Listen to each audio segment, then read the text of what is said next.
lalong-lalo na sa ating mentor, mahal na Hari Filimon Oriang Bonanza, nga siya ang nag-birthday karong adlaw. Kaya mga kapatid, maganda ang mga talakayan natin. Kasi ibinigay ng Diyos. February pa lang ito, bago mag-February. Sabi niya, hindi kayo pwedeng matuloy doon sa Mindanao. Sabi ko naman, bakit kako? Hindi. Sabi niya, tandaan mo, meron akong scientist na ipadala dyan sa bahay ko. Bahay ko ang padalhan ko ng scientist. Yung scientist na yan, during the time of Cesar Escusa, kasama yan, maestro yan. Tandaan ninyo. At ano ang sabi ng ating mentor bago siya mag-istorya bilang spirit?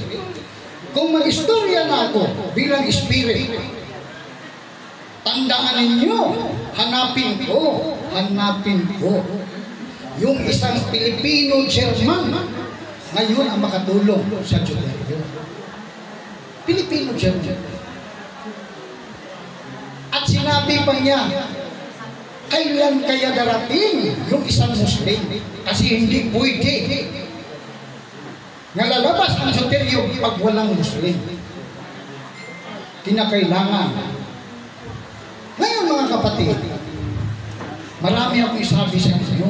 Sa ngayon sa sinabi sa kapatid, na siya rin dito yung kwenta, nga ang presentation nito sana, doon gagawin. Kasi ang gusto ng investor nito, isang Pilipino-German ha, hindi talaga kami, tahimik lang kami. Hindi kami, ganun disipline, ganun, nandiyan na naman, yung mga, ano natin, technical panel.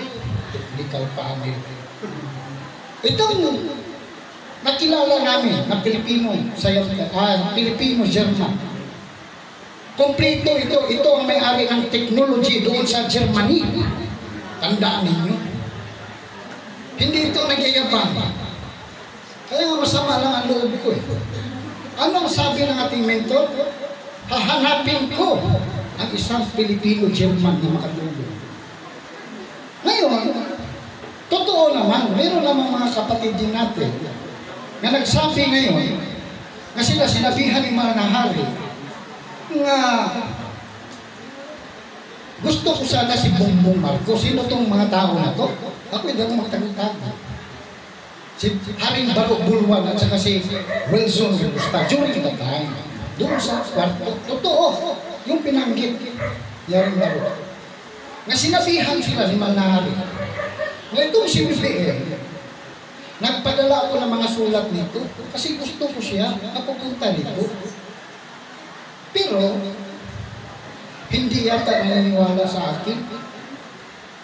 Kasi hindi naman pumunta rito eh.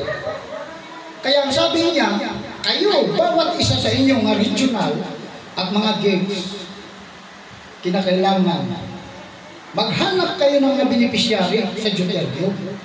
Tag 1 million lang. Kasi ang target natin, 35 million ang mga beneficiary nito. Kasi pag maumpisa ng Duterte para sa Pilipinas, lahat ng mga Pilipino makinabang. Kasi ang Duterte from the Spanish word, from the Latin, from the Latin words, Deo means God, Terium means mystery, the mystery of God. Kung isipin natin yan, nanggaling ang Deuterium natin, na from Puerto Rico, ang Puerto Rico from the Spanish word, Puerto, pintuan, at saka yung Rico, kayamanan. Pintuan ang kayamanan. Meron tayong trains, dumaan ito sa Virgin Island. Dumiretso ito ng Mexico. Diretso sa Amerika, diretso ito. Papunta ng Alaska, umikot siya. Papuntang sa Mariana Springs. Ngayon, kung isipin natin, meron din tayong trains sa Pilipinas. Pero during that time, ito kasing tubig sa Pilipinas, babangga ito sa Central America. Pagkatapos na yun, dala niya yung H2O, pero ang patakaran sa oxygen sa ilalim ng lupa o dagat, 3 kilometers lang. Siya ay magaan sisingaw. Ang maiwan doon yung H2, yung heavy water. Nandito. Ngayon, nakadeposito man siya dyan sa Marianas Trench sa panahon na yun. Ngayon, ang Pilipinas o Earth, sa pag-iikot dito, meron siyang orbit. Pag tagilid niya, ang sa Marianas, wala man siyang bangin. Di umaapaw ang deuterium. Tatakbo siya doon saan pumunta? Alam niyo yan. Papunta sa Philippine Trench. Nga during the time, nga itong tao na ito kasama ni Cesar Escusa during the time.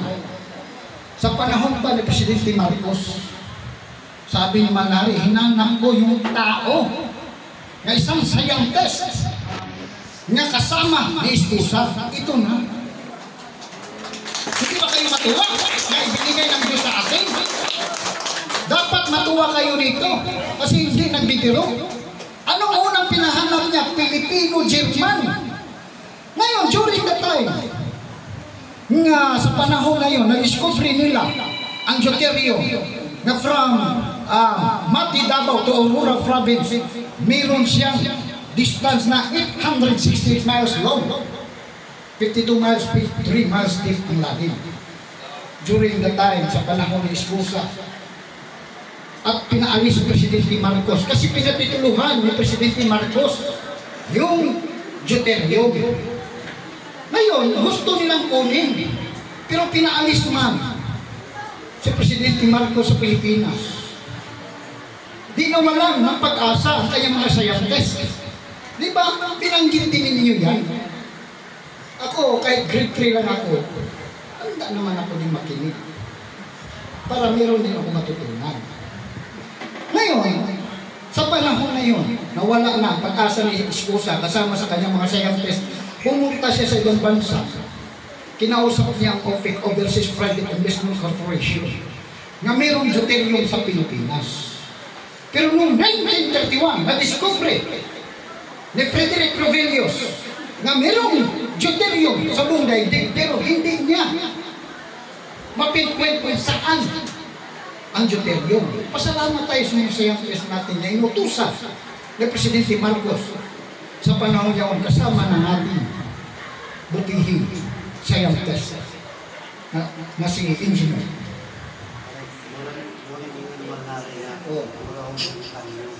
Murag ermitan niyo. Bakit? Mabang buhok. Diri. Di ba kayo matuwa niyan? Marami akong mabatbatin ngayon. Magpasasog ako ngayon. Tapos, sa panahon na yan, sa lakas noon, kinausap niyang OPEC, nagpadala dito, napatunayan na mayroong deuterium. Kaya, ang usapan doon, sa presidential decree natin, Presidential Decree number 87, known as the Oil Exploration and Development Act of 1972, that the Philippine government gets 60% share from the net of sales of the project.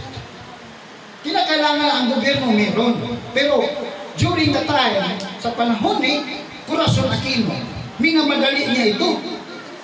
Kasi kinausap niya siya sa OPEC, pero ang hatian, 40 sa Pilipinas, 60% naman. Binaliktad nila ang presidential decree, pero hindi pinaalam sa mga tao. At hindi katulad ngayon, na mayroong company, ang guro natin, na itinayo niya para kung maumpisahan na pagkuha sa deuterium, mayroong share ang lahat ng mga Pilipino, katulad sa Saudi Arabia. Anong nangyari sa Saudi dati during the time? Nga noon, naghanap sila ng mga beneficiary. Pero sa ngayon sa ating guro, ang Saudi, hindi naman sila talaga ang nagmamayari sa gasolina. Kahit noong nakarang araw, yung isa kong engineer na hinilo doon sa Bataan, alam niya na hindi may-ari ang Saudi doon sa gasolina. Ang may-ari Yemen. Pero hindi kasi pumayag ang Yemen. Kaya ganyan mga kapatid. Ngayon, nandito na ngayon, pinatituluhan ang Philippine deuterium. Pinatituluhan. Kaya sa panahon niyaon, nung pinatituluhan ito, from 19 86, nawala ang kanilang pag-asa. Kasi sa lakas ng current doon, 14,000 PSI man ang naimbento ng mga fight noon o mga bakal. 1,000 to 3,000 pa lang ang kapasidad ng bakal. Kaya sa lakas ng current, 14,000 PSI na ang isang square inch, 14,000 pounds naman ang kanyang pressure. Kaya nahimulat. Kaya hindi pa yun ang panahon, hindi ang the right time yun. Ito na. Kaya nga nung pinapituluhan na, kasi 30 years lang ang usapan bago maribok ang deuterium doon sa Security and Exchange Commission. Mayroong inautusan si Manahari, sige patituluhan natin. Sa taon 2017 ang deuterium. Iwan ko lang kung sinong inutusan mo. Iwan ko lang si Raya Merigol pa o sino bang inutusan doon sa SEC na patituluhan niya. Ano ang sabi sa taga-SEC? Ay, anong patituluhan ninyo? Philippine Deuterium Trading Corporation. Ngayon, Philippine Deuterium Development and Management Corporation. Sabi na, ay sir, tamang-tama nga pinapituluhan ninyo ito. Kasi naribok na. Ang title o yung nagmamayari, naribok na. Kasi ika-30 years na noong 2016. Tamang-tama. Kaya nagdala sa titulo ngayon, sa deuterium, ang proponent natin, kasi siya nakadiscovery kung saan makuha ang deuterium. Kaya mayroong mga designated area kung saan pwede-pwede.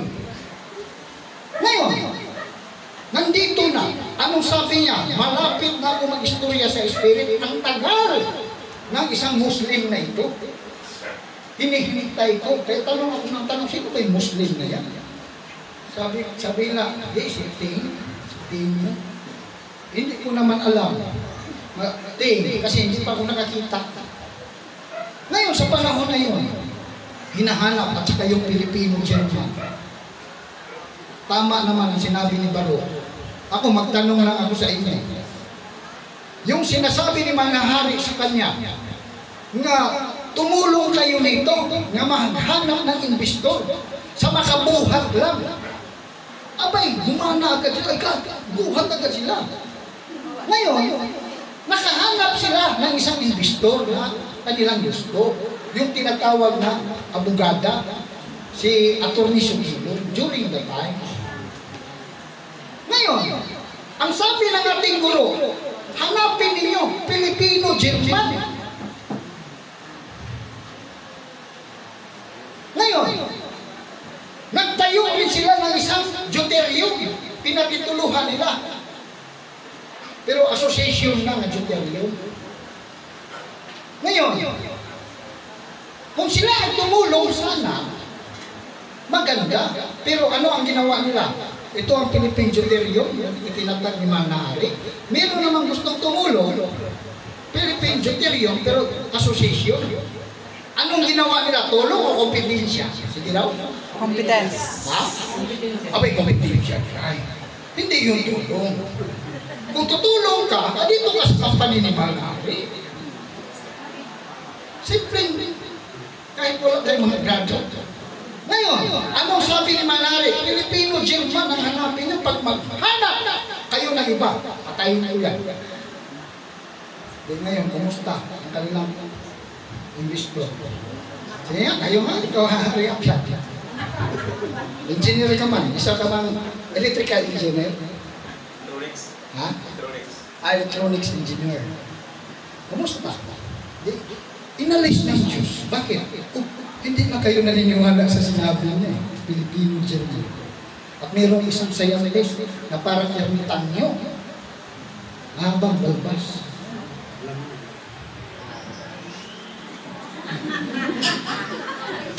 Pasensya na. Salamat. Kasi sir, isang bigo lang kasi ito lang. Katotohanan. Sabi ng aming guro, sapagkat ang katotohanan, ay, nahit mo pa rin. Pero yung nakita ko sa picture, iba eh. Mahaba. Di ba, nandoon ka? Nandoon ang taga-LGU, Local Government Unit. Hindi mo ako pwede. Nakita ko, nandoon ang taga-DNA na meron kayong pinapaambag. Pero confidential yan. Confidential. Ngayon, balikan natin. Hindi sila naniniwala sa sinabi ni Manari nga Pilipino-German at saka merong Muslim. Ngayon, kung isipin natin, hindi ko po nakalain ngayon pala ang pangyayari at nabanggit niya rin dito nga tumawag pala itong Muslim kasi nakausap ko rin mismo yung Muslim eh. Ang sabi niya, tawag ako ng tawag, hindi ako sinasagot nila ni Edgar, higutong doon sa Dapitan. Silang taga doon? Hindi. Gusto ko nga makausap sila para maumpisahan na itong Deuterium. No plano ni Tatay Pilipino. Muslim, tatay. Tandaan ninyo. Gusto niya, tinanggihan. Ayaw sagutin. Ngayon, bakit ayaw? Kasi meron silang plano. Alam namin kung anong plano. Kayo dyan? Alam namin. Maritis din kami. May plano na isang tao, isang anak ni Marcos, na mayroong $1 trillion, di ba? Doon sa Sydney, Australia, doon sa Westpac Bank, na mayroong $1 trillion, yun ang inaasahan. At mayroon pa. Mayroon pa. Ngayon, hindi man yun natupad, medyo tagilid. Kasi parang wala ng pag-asa. Hinanap agad, nagkaroon ng interest. Nanguha siya ng number, tinawagan yung Muslim. Pagtawag doon, di okay. Kasi, pero inis na ba noon? Nung nag-usap na, ng usapan, October 14, di yung October 14. Oh, yung sinabi niya, aba, ready na sana ang mga technical panel. Kasi Filipino-German, kompleto siya sa mga technology, kompleto siya sa team. Hindi na siya nangangailangan ng mga engineers. Kasi marami siyang companies, marami siya. Ngayon, sa panahon na yun, abay, nagkaroon sila ng interest. Nung tumawag sila, kinausap, di naka-schedule na. Nauna na, nagulat ang taga-Tipulog. Kung sino tao ang sumakay ng air taxi na dumating doon sa Dipolog City, sa airport. Papa, tourist tayo. Bakit may air taxi? Nagtanong naman ako, ano yung air taxi? Jeep pala. Yun ang sinakyan ng investor. Kasi gusto lang magkaroon ng presentation ba doon. Kasi ang gusto nila, nga ang presentation gagawin doon sa City Hall. Hindi nyo alam yun. Kasi tinanggihan niya. City Hall ng Dapitan. Ang makawitness doon, yung gobernadora sana, si Aluscos. Pumunta sila doon. Natanggihan. Alam ba ninyo, kung mayroon lang agreement doon, na nag-schedule, lalo na yung November 26 na gusto ninyo, na matupad, nag-cancel niyo, nilipat, tapos hindi na naman, tinanggihan na naman. Kaya ano ang saloobin ng Muslim? Kinausap ko pati yung presidente ng company, presidente na si Prince Rocky Riam Bonanza. Masarap ng usapan namin kasi naka-schedule na. Oo ng oo, pero ayaw pumayag yung advisor na sekretary. Tinanggihan. Kasi merong hinahanap. Meron na siyang hinihintay. Kasi ang gusto rin pala niya, na yung kapatid niya, na nandun sa Canada, yung si Eva, iwan ko anong apelido, yun ang hinihintay kasi merong dala ng mga engineers. Pero hindi man natuloy, di tinanggihan. Ngayon, sumama ang sa loobin ng isang Muslim. Kaya kinausap naman namin. Kausap. At pasalamat kami ni Reynaliti at dito, ni Haring Lito. Kinausap ang Muslim. Kasi nagtampo na siya eh. Kasi ginagalitan sa isang Pilipino-German. Tandaan ninyo, Pilipino-German. Hindi ba yun ang sabi ng ating guro? Na mag-istorya siya? Bakit ba ayaw nating intindihin? Na mayroon pang scientist na hinihintay niya, darating. Tsaka yung ting, na isang Muslim, darating. Kaya para akong emosyonal magsabi nito kasi tinanggihan. Ngayon, noong November 26, binago sa advisor sa presidente dyan. Nga, dyan tayo mag-umpisa nga mag-meeting. Pero tumawag ulit. Tinawagan ang taga-United Kingdom, alam na ninyo, yung na-explain about sa rapes. Taga saan siya? Spain. Yung mga group of engineers na yan, mga consultant yan, maraming mga dala ng mga company na hawak nila. Kung sila, pinuspon ang kanilang schedule dahil pupunta sila rito, hindi natuloy. So, kung meron lang talagang kayong pinirmahan na agreement, usas abot ninyo. Kaya, kinakailangan alamin natin ito mga kapatid, no? Sana maunawaan ninyo ang katotohanan yung magpalaya sa atin. Ngayon, daga na naman natin. Yung iba naman, umaasa na naman. Yes, bukunin ni BBM. BBM, Bongbong Marcos. Abay, doon naman sila umaasa nga bukunin doon para sa Duterte. Meron nang hinandaan Diyos. Bakit ba tayo matakot? Yun ang inaasahan. Abay, inaasahan na naman. Anong sabi ng mahal na rin sa amin? Pag kayo hindi maniwala sa akin, darating ang panahon na yung inaasahan nyo, patayin ko yan. Spirit natin. Kinakailangan maniniwala tayo. Dalawa ang koneksyon sa deuterium at saka yung Tacloban. Di na wala. Tandaan ninyo. Kinakailangan marunong tayo.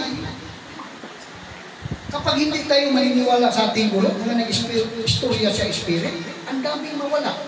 Hintayin pa ba natin? Kaya huwag kayong kinakailangan alalahanin natin kung ano ang sinabi niya.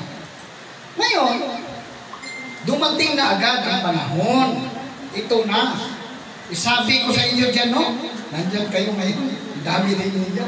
Isabi ko sa inyo. Ano kalaman ninyo? Nga, itong pangyayari natin ngayon, kung kayo naghanap na mga, makakuha sa deuterium, kami naman naghanap din, pero silent lang. Nakita namin, Pilipino-German, may-ari ng technologies. Maghanap kayo sa buong daigdig kung ano ang pinakamagaling na technology ang may hawak. Germany lang ang may hawak sa technology. Tandaan ninyo yan, basta sa seryo. Hindi pwede. Kaya pinakita ang technical group, nandiyan, pinakita. Ngayon, during the time, nagkausap sila ito, bulgar ko sa inyo para malaman ninyo ang katotohanan. Oh, ito katotohanan, pero yung iba naman confidential lang.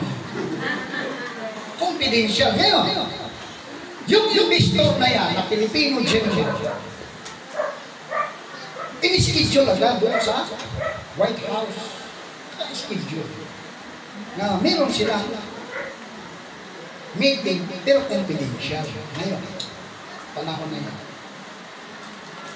Ngayon, ang pinag-usapan doon, ito sabi ko lang sa inyo, kasi nalaman na yung presidente sa Pilipinas kasi tumawag si Elon Musk. Kilala ba ninyo?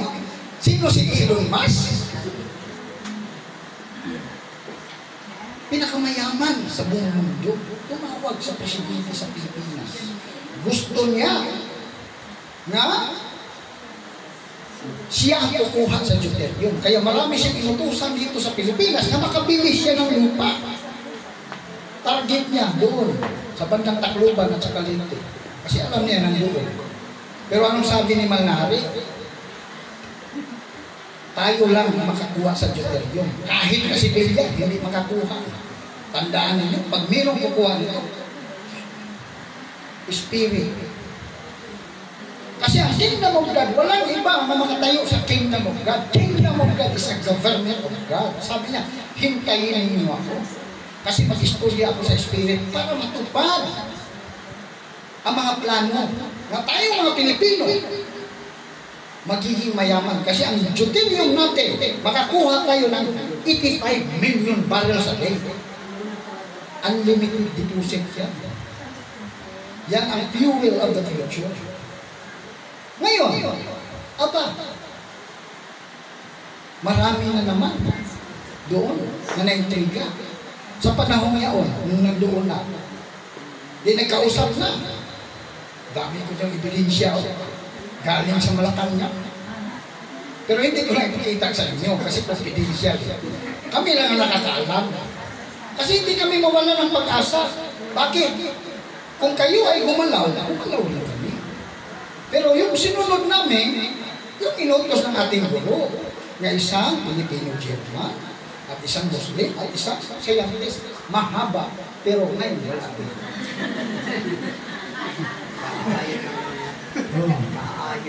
Nakakaahit lang. Ginawa niya yun kasi nagtago yan. Alam ba ninyo, yung Scientist? Sabi Manari, yung Scientist maraming gustong pumatay niyan. Kaya magtago yan. Nagtago ang tao na yan. How many years? Siya, how many? 15 years. 15 years. Wala, kayo daw magtago niya. Tago-tago kayo, kaya ba ninyo yan? Kung hindi niya trabaho yan sa pagtago-tago, alam ninyo, umiiwas agad yan. Swerte nga tayo, plastar na tayo. Swerte. Kaya ngayon, nung nandoon na, mayroong isang tao naman, na isang billionaire na taga Mindanao. Pero hindi ko masabi ang pangalan. Pero kung mutingin kayo sa mukha, patinginin ko lang ito, pero takpan ko. Kasi pangit eh. Kasi confidential. Sabi ko, bakit hindi ba ibulgar? Sabi niya, for security reason. Kasi yung investor na yan, kapag ibulgar natin, kung halimbawa, nakabulgar na siya dyan, kukunin sa mga busaya, pero pa ba tayong investor? Wala na. Kaya kayo, kung nawalan kayo ng pag-asa, kami, sobra ang pag-asa.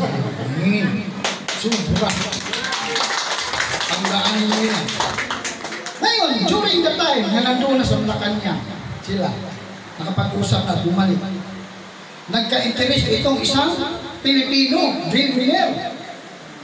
Nung dumating sa Pilipinas, barkada din niya, yung binanggit ni Sir Scientist, ngayong German. Barkada niya ang bilyonaryo. Pumunta lang siya dito kasi meron din siyang companies na hawak nito. Siya may-ari. Ngayon nagkatagpo sila. Ay, gusto ka. Yapos naman sila kasi mga barkada eh. Sabi ako, anong ngayon? Sabi niya, dito ka nga ako eh kasi meron akong gusto nga kukunin yung deuterium. Nabanggit sa pinsan ko. Pinsan pa talaga. Ng asawa ng Muslim ang Filipino-German. Ngayon, anong sabi? Yung deuterium. Sabi niya, interested din ako yan. Ano ba ang usapan dyan? Ganito. May-ari din siya ng rig sa Europe. Oh, kasi siya may-ari ng rig sa Europe, yung isang Pilipino na billionaire. Ngayon, sabi niya, interesado ako dyan. Sali ko naman ako. Konti lang. Ganun. Ngayon, sa panahon na yan, nung nag-usap na sila, sino ba proponent niya? Sino ba makaano sa titulo, sa deuterium? Yun, yung Sovereign Founders Kingdom of God.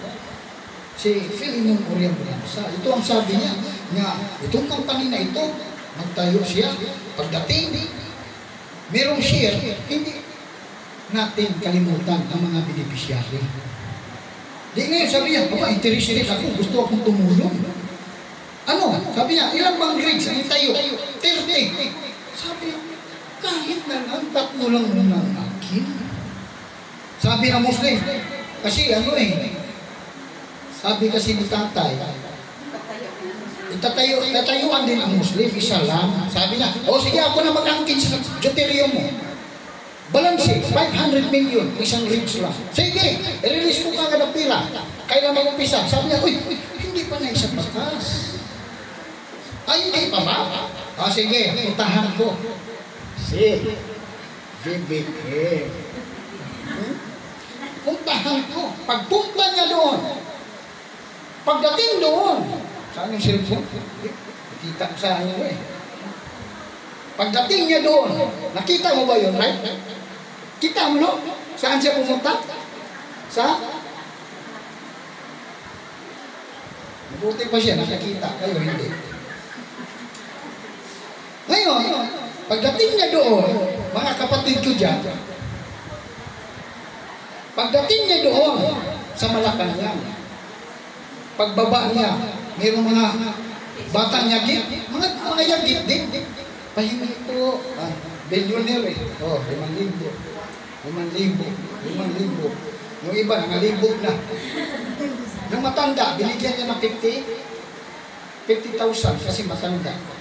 Bago siya pumasok. Pagdating niya doon, sinundo ng Presidential Security Group or PSG, sa ngayon sinabi ni Renaliti. Pagdating niya doon, ako, hindi ko matakot magsabi nito. Bakit? Kasi binulala ka ba, mahirap yung gano'n. Nandiyan ang katotohanan, walang bulalaan. Ngayon, pagdating doon, sa PSG, sir, ano sadya mo, sir? Hindi, kasi kausapin ko si President. Ganun ba? Kausapin mo, ikaw muna, sir, may appointment ka ba? Sabi niya, wala pa. Ay, gusto mo, sir, mag-appointment ka. Patakalan pa nila dyan. Pinakailangan may appointment ka bago ka harapin. During the time, pagdating doon, sabi ng sekretary, ay, ganun ba? Kinakailangan magpa-appointment, ganito. Sige sir, gusto mo, appointment ka, punta mo na ako doon kasi hindi makontak. Kaya busy-busy yung ating mahal na Pangulo. Dating doon, pagpasok.